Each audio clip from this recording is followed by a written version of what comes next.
प्रभु सुख आसेना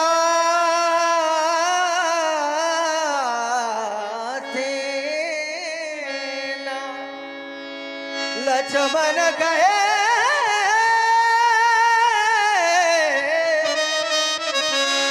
बचे चले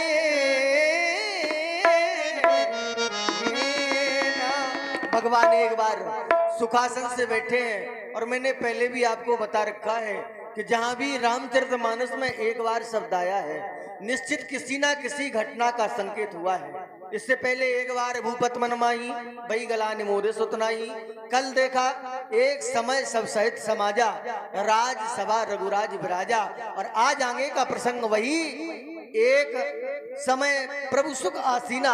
और जब प्रभु श्री राम जी सुखासन से बैठे हैं, श्री लक्ष्मण जी ने विचार किया कि क्यों ना परब्रह्म परमात्मा से आज जीव और माया के निरूपण के बारे में पूछा जाए, और यही पूछने लगे श्री लक्ष्मण जी।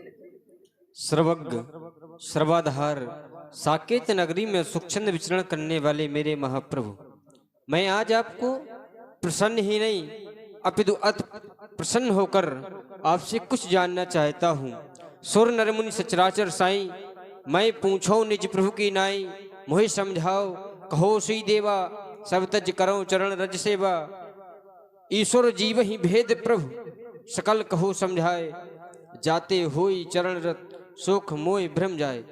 हे मेरे महाप्रभु, कहु ज्ञान विराग अरु माया, कहु सु भगत करो जहि दया। ईश्वर जीव माया मोह भ्रम और फंदों में क्या भेद है, और आपकी भक्ति किस प्रकार से प्राप्त हो सकती है, यह मैं आपसे जानना चाहता हूँ।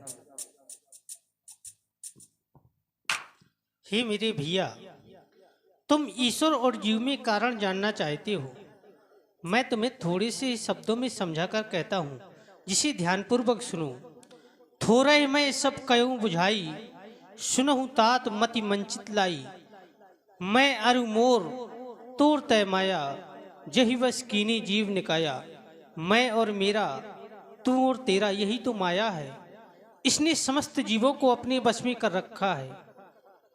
गो गोचर जह लग मन जाई, सो सब माया जानो भाई।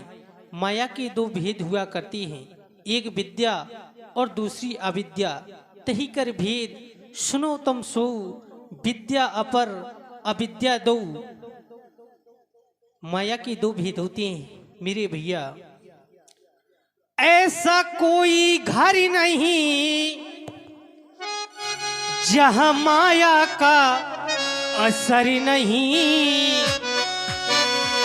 तेरा मेरा मैं तू माया है, माया है ये माया है। तेरा मेरा मैं तू माया है, माया है ये माया है।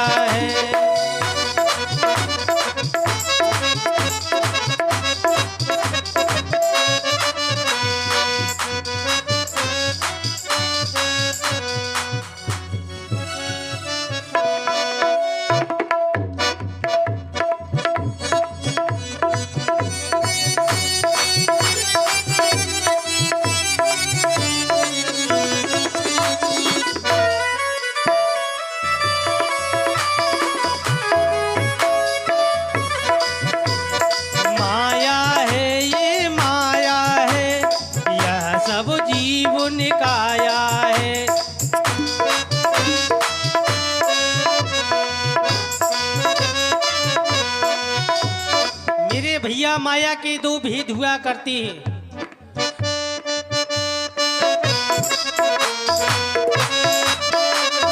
माया के दो भेद हैं लक्ष्मण जान, विद्या अपर अविद्या सोई पहचान।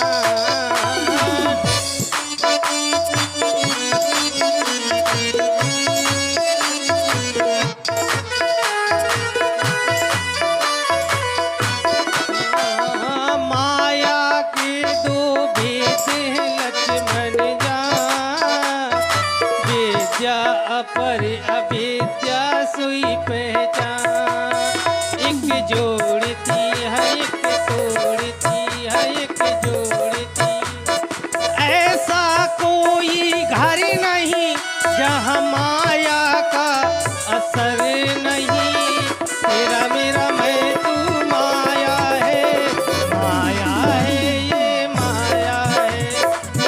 सब जीव निकाया है, माया है ये माया है।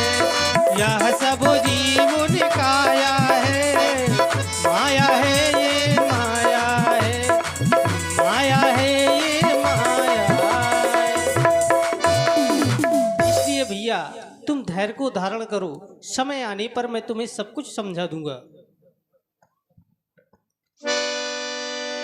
भगवान ने ज्ञान दिया। श्री लक्ष्मण जी के हृदय से जो मोह है, भ्रम है, ये सब निकल गया। पंचवटी में इस प्रकार से प्रभु निवास करते हैं।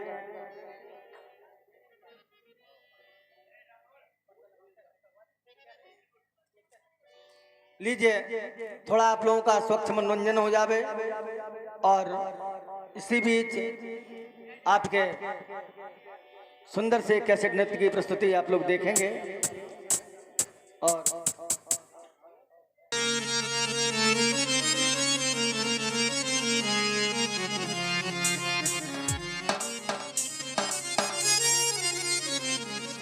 काफी दिन बीत गए, भगवान सुख से रहते हैं पंचवटी में, लेकिन कहते हैं कि व्यक्ति के जीवन में ना हमेशा सुख रहता है और ना हमेशा दुख रहता है। थोड़ी थोड़ी सी बात पे हमारा मनुष्य की जिंदगी लिए हैं। यदि जीवन में थोड़ा कष्ट आ जाता है तो हमने कई लोगों को देखा वो मंदिर जाना बंद कर देते हैं। कई लोग तो आरती करना बंद कर देते, पूजा करना बंद कर देते। अगर हम पूजा करते हैं तो ऐसी परेशानी आई क्यों? बस रामलीला से यही शिक्षा लेना है, रामचरितमानस से शिक्षा लेना है कि जब ये परब्रह्म परमात्मा है, जगत के स्वामी है, सब कुछ करने वाले हैं, लेकिन फिर भी अगर मृत्यु लोक में आए हैं तो यहाँ पर भगवान को भी दुखी होना पड़ा। यहाँ कोई सुखी नहीं है इस दुनिया में, ये नाम ही नहीं है। इस संसार का नाम है दुख्यालय, और दुख्यालय में चाहे भगवान आ जाए तब भी दुखी मिलेगा। विद्यालय में कोई भी पहुंचे तो पढ़ाई ही मिलेगी उसको। यही हुआ, राम जी सरकार के जीवन में भी परिवर्तन आया। बड़े सुख से रह रहे हैं, पंचवटी में कुटिया बना करके रह रहे हैं। यद्यपि राजपाट त्याग दिया फिर भी कोई दुख नहीं है। लेकिन एक बार ऐसा हुआ, समय ने करवट ली और दुष्ट दशानन की बहन स्वरूप नखा का प्रवेश उस पंचवटी में हुआ। यही बीत गए